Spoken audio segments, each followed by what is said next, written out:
শোনো তাহলে আমার ছেলের কথা, নবিতা। ওকে পড়াতে পড়াতে আমার চুল পেকে গেল, মানে সব সাবজেক্টে জিরো।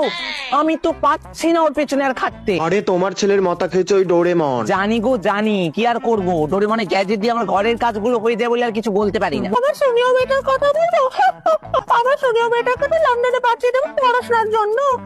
ওর তো লাইফ সেট। ও বাবা তুমি চুপ করো না গো। আমার ছেলে জিয়ানের কথা বলো না, সারাক্ষণ শুধু ওই গলা ফাটা গান গেয়ে যায়, পড়াশোনায় একদম মন নেই, আর দোকানেও তো বসে না। কিছুকার মা, মেয়েকে অত ভাইলেন বাজাতে দিও না, বড় হয়েছে মেয়ে, বিয়ে দিয়ে দাও। তোমরা শুনেছো রাকেশের মা পালিয়েছে তো সুজির বাবার সাথে। হ্যাঁ? ভাবো, পাড়ায় পাড়ায় পরকিয়া। হ্যালো, হ্যাঁ ডোরেমন, হ্যাঁ গ্যাজেটটা দিয়ে একটু মাংসটা রান্না করে দিত। হ্যাঁ হ্যাঁ, আমার ভাত করা আছে, হ্যাঁ যাচ্ছি একটু পরে।